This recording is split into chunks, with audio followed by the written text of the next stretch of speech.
بہرحال سبحان اللہ، لوگوں سے ملاقات میں نے آپ کو مینشن کی، ان کی جو باتیں وہ میں نے آپ کو بتائیں.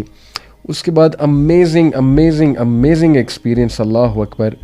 یعنی سب سے میرے لیے اٹریکٹیو بات مکہ مدینہ میں نماز پڑھنے میں یہ ہوتی ہے کہ جو امامز ہیں وہ اتنے ہائیلی کوالیفائڈ ہیں، اتنے علم والے ہیں کہ دے نو وچ آیاز ٹو ریسائٹ. مطلب کون پیچھے کھڑے ہیں، ان کی کیا سائیکولوجیکل سٹیٹ ہوگی، کس دن کیا آیاز پڑھنی. اللہ اکبر. میں اللہ سے سائنس مانگتا تھا، and Allah talks to you through science. میں کسی دن بہت پریشان ہوتا تھا کسی وجہ سے، بس اپنی کچھ پرسنل چیزوں کو لے کر. اللہ اکبر. ایک تو اتنا ڈائریکٹ سائن مجھے اللہ نے دیا کہ میرے ذہن میں وسوسہ آنے لگ گیا. میں بہت پرسنل آپ سے بات شیئر کر رہا ہوں کہ یا اللہ کہیں آپ نے مجھے فورسیک تو نہیں کر دیا. And can you believe it, اس کے بعد مسجد نبوی میں عشاء کی نماز کا ٹائم تھا، and that was the 5th day. اور مسجد کے امام نے سورہ ضحیٰ نہیں پڑھی تھی 5 دن، لیکن اسی دن اسی موقع پہ سورہ ضحیٰ کی تلاوت کی انہوں نے عشاء کی نماز میں. تو اللہ ڈائریکٹلی اسپوک ٹو می، ما ودعک ربک وما قلی. اللہ اکبر. اللہ تعالیٰ ہمیں معاف فرمائے. اسی طرح توکل کے اوپر آیاز، اللہ کی صفتوں کے اوپر آیاز، صفات کے اوپر ایسی آیاز. جب میں کچھ آیات میں سمجھ آتی تھی الحمدللہ، کچھ جو مجھے نہیں سمجھ لگتی تھی کہ یہ کہاں سے پڑھ رہے ہیں، تو میں کچھ وہ کی ورڈز یاد کر لیتا تھا ان آیاز کے. الحمدللہ ویسے زیادہ تر سمجھ آتا تھا، لیکن جو نہیں آتی تھی تو وہ کی ورڈز یاد کر کے پھر میں تنزیل.info پہ جا کے وہ کی ورڈز لکھ کر وہ آیات ڈھونڈتا تھا کہاں سے پڑھی ہیں انہوں نے، اسپیشلی فجر میں. اور یقین کریں کیا میسیج ہوتا تھا ان آیاز کا. اللہ اکبر. میں آپ کو صرف ایک چیز مینشن کرتا ہوں کہ میں نے اللہ سے دعا کی آخری جب میں نماز، one of the last few نمازیں جو میں حرم میں پڑھ رہا تھا، کہ اللہ ٹیک اوے دے دے، کوئی آیا یہ پڑھ دیں جو میرے لیے بہت بڑا ٹیک اوے ہو. اب یہ ٹیک اوے سنیں. بندر بلیلہ حفظہ اللہ جو بہت پائے کے قاری بھی ہیں، اور میں ان کو ہائی رینک کرتا ہوں. مطلب جتنے قراء ہیں میرے نزدیک وہ ہائیسٹ رینکڈ ہیں، کیونکہ جو تلاوت جو آیات وہ پڑھتے ہیں وہ ان کا علم جھلکتا ہے اس سے. دس از مائی پرسنل اوپینین. یہ جی آیاز آئیں ہمارے سامنے جو انہوں نے عشاء کی نماز میں تلاوت کی. وَتَوَكَّلْ عَلَى الْحَيِّ الَّذِي لَا يَمُوتُ وَسَبِّحْ بِحَمْدِهِ وَكَفَى بِهِ بِذُنُوبِ عِبَادِهِ خَبِيرًا.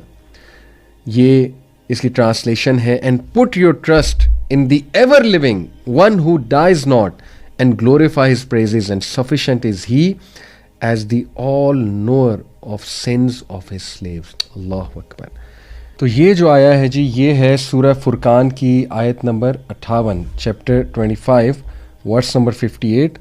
اللہ تعالیٰ اس میں دیکھیں کیا take away when I am leaving Mecca. اللہ سبحانہ تعالیٰ نے مجھے ٹیک اوے دیا کہ اللہ جو الحی ہے، اللہ تعالیٰ القیوم ہے، اللہ تعالیٰ پہ توکل کرو اور وہ نہیں مرتا. لا یموت وسبح بحمدہ، اور تمام کے تمام حمد اسی کی ہے. وکفا بہ بذنوب عبادہ خبیرا. اللہ اکبر. اور خوب جانتا ہے تم لوگوں کے گناہ. سبحان اللہ. اس لیے اسی سے توبہ کرو، اسی سے توبہ کرو. یہ تھی پہلی رکعت میں، اور ایک ہی آیا پڑھی انہوں نے، اور جس انداز میں پڑھی، جس وہ ایک ہیبت دلانے والے انداز میں. دوسری جو آیا ہے جی دوسری رکعت میں، یہ ہے سورہ حج کی آیت نمبر 73. یا ایھا الناس ضرب مثل فاستمعوا لہ. اے انسانوں، ایک مثال اللہ رب العالمین تمہیں پیش کرتا ہے، اس لیے سنو. اور یہ لمبی آیا تو اسے ٹرانسلیشن بتا رہا ہوں. Indeed, those who you invoke besides Allah will never create as much as a fly. وہ مکھی بھی نہیں انہوں نے بنائی ہوئی جنہیں تم اللہ کے علاوہ پکارتے ہو، امیدیں لگاتے ہو. اور اگر وہ تمام کے تمام جمع ہو جائیں پھر بھی وہ مکھی نہیں بنا سکتے. اور اگر وہ اس سے کچھ لے کر چلی جائے، مکھی ان سے کچھ لے کر چلی جائے، تو وہ اس سے ریکور نہیں کر سکتے ہیں. ضعف الطالب والمطلوب. اللہ اکبر. ضعیف ہے، ویک ہے وہ بھی کہ جو مانگ رہا ہے اور جو جس سے مانگا جا رہا ہے، وہ دونوں ضعیف ہیں. اور پھر آگے انہوں نے یہ والی آیا ریسائٹ کی، ما قدر اللہ حق قدرہ ان اللہ لقوی عزیز. یہ ہے آیت نمبر 74 سورہ حج کی، کہ انہوں نے اللہ کی صحیح سے قدر نہیں کی، بے شک اللہ بہت قوی، بہت عزیز. اللہ اکبر. آپ کو پتہ ہے کیا یہ گریٹ ٹیک اوے تھا میرے لیے کہ اللہ تعالیٰ as if he is telling me کہ محمد علی شک نہیں کرنا اللہ پہ. واپس جا کے اللہ بہت قوی ہے، بہت عزیز ہے. قدر کرنی ہے اللہ کی، جو دعائیں کی ہیں یقین کرنا ہے ان دعاؤں پہ، تگڑے ہو کے زندگی گزارنی انشاءاللہ. اور یہی میسیج میں آپ سب کو دے رہا ہوں. اس لیے یہ ون آف دا اسی لیے دیکھیں بردرز اینڈ سسٹر، مجھے بڑا افسوس ہوتا ہے، اور اس میں امام کا بھی قصور ہے اور مقتدین کا بھی قصور ہے. اکثر میں نوٹ کرتا ہوں سیم آیاز پڑھتے ہیں ہمارے امام پاکستان کے، وہ چند ایک آیاز انہوں نے، یاد تو پورا قرآن ہوتا ہے لیکن بس ٹریننگ ایسی ہوتی ہے کہ وہی سورہ بار بار، وہی آیاز بار بار. بے شک قرآن کی ہر آیت کا ایک میسج ہے اور اللہ کے these are the words of Allah, but یہ ٹرینڈ چینج ہونا چاہیے کہ آپ کچھ تو مطلب ایسا پڑھیں جو لوگ، جس سے اس مے بی کوئی سائیکولوجیکلی ڈسٹرب پیچھے آپ کے کھڑا ہوا ہے، کوئی ایسی آیا پڑھیں کہ وہ اس کو سمجھ آ رہی ہو. یہ بھی انفارچونیٹ ہے کہ ہمیں سمجھ نہیں آتی، تو یہ ٹرینڈ ہم نے واپس لانا ہے. امامس کو فیڈ بیک دینی ہے کہ ہم سن رہے ہوتے ہیں، ہم سمجھنا چاہتے ہیں جو آپ پڑھ رہے ہیں، تو پھر ہی وہ امپروو کریں گے نا انشاءاللہ تلاوت کی کوالٹی کو.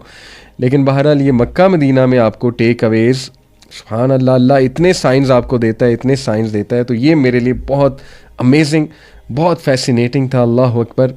اور اللہ ڈائریکٹ بات کرتا ہے آپ سے، سبحان اللہ.